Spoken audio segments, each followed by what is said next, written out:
This past December, here at the Cathedral of St. John the Baptist in Parma, led by this cross, we entered into this church and ushered in the Jubilee year of 2025. Our Holy Father is eager to see us journey through this holy time as pilgrims of hope. Our journey on this pilgrimage of hope is one each of us makes in our personal lives. I hope it's a journey that each of the households of our eparchy make.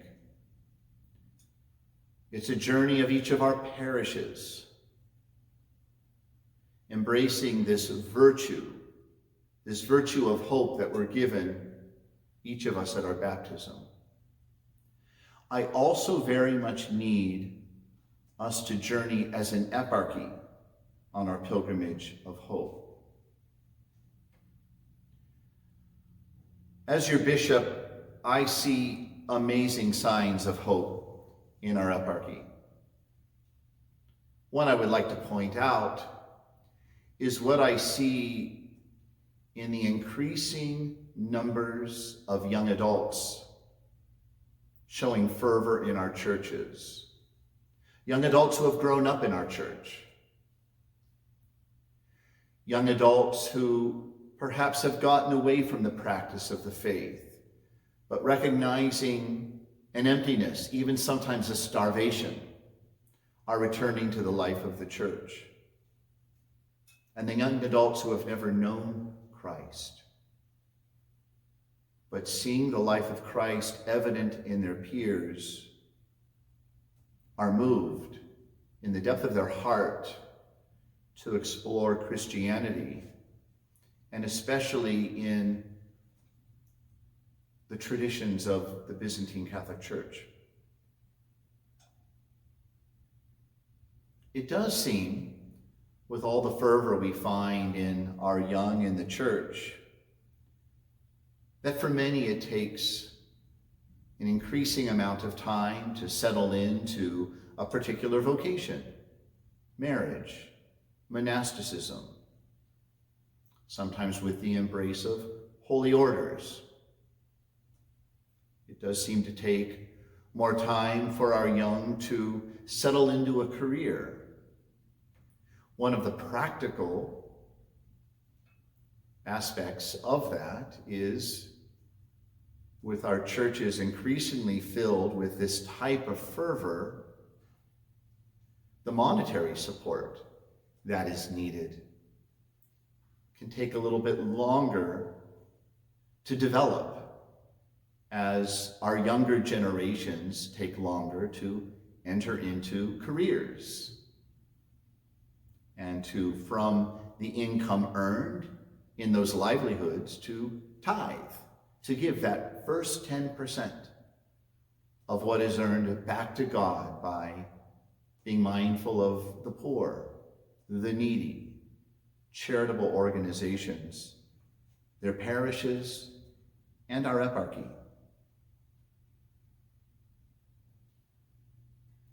Let me speak now in regard to our stewardship of time, talent, and treasure, about our stewardship appeal. We're at about the 4-month mark of the 6-month appeal. If all eparchial households, all adults, even our clerics, who have not yet contributed to our stewardship appeal, immediately donate even 65% of the suggested household pledge, we would reach our goal this coming weekend. I encourage you, as part of your stewardship, as part of your tithe, to prayerfully consider including the needs of our Eparchy of Parma by contributing to the stewardship appeal if you have not yet done so. There are many goals that we wish to reach in funding by the appeal this year. Some of those are supporting our mission in Dayton, Ohio, supporting our outreach in Iowa. Medical costs continuously increase. And so some of the money of the appeal is going to costs related to health insurance and Medicare for our active and our retired priests. I also hope with funds from our Stewardship appeal to add to our Benevolence Fund, which gives support to active clergy who are faced with expenses that cannot be afforded by their ordinary income. We have a little over 2,000 registered households in our eparchy. Think of even one Roman Catholic parish near you that very likely has a good number more than 2,000 households in it. I'm not here making an excuse. I'm actually thanking God for the vibrancy of our eparchy. Because even though our eparchy, with its 30 communities covering 12 states, has fewer households than most Roman Catholic parishes, we have an amazing number and quality of clergy. We do have people who tithe, who make that sacrificial stewardship in support of the needy, in support of their parishes, and in support of our eparchy and the goals of the Eparchy of Parma Foundation. We may be small in number, but we are rich in spiritual fervor. I'm grateful to God that He has blessed our eparchy with such goodness and such dedication. And I'm thankful to you as well for listening to me. I must also have us consider, when we look at our 30 communities throughout the eparchy, the number of faithful, demographics, the income of our faithful, the tithing that our faithful are able to put forth in thanksgiving to God. Have us consider that there are some parishes that struggle to stay afloat. Sometimes it's because we have too many parishes in a particular area of the eparchy.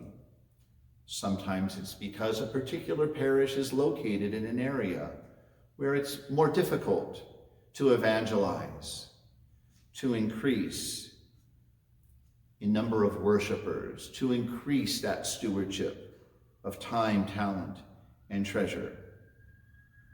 So as I ask for your sacrificial commitment to our eparchy through tithing, through supporting our stewardship appeal, I also ask that you pray for me, pray for your parish priests, pray for all the leadership of the eparchy, that we may steward your goodness, but also steward well our human resources, our clergy, even our faithful and the gifts that they bring.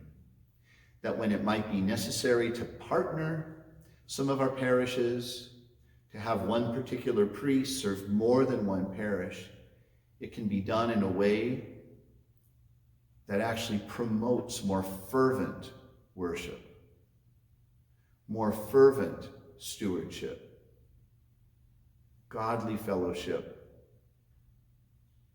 and missionary discipleship. As during this time of the Great Fast, we each increase in our fasting, prayer, and almsgiving, please remember your eparchy. Please remember my prayerful intentions for the good of our eparchy, its clergy, its monastics, its faithful, and join me as a pilgrim of hope to look to a wonderful future filled with the grace of God and the glorification of His kingdom. Glory to Jesus Christ.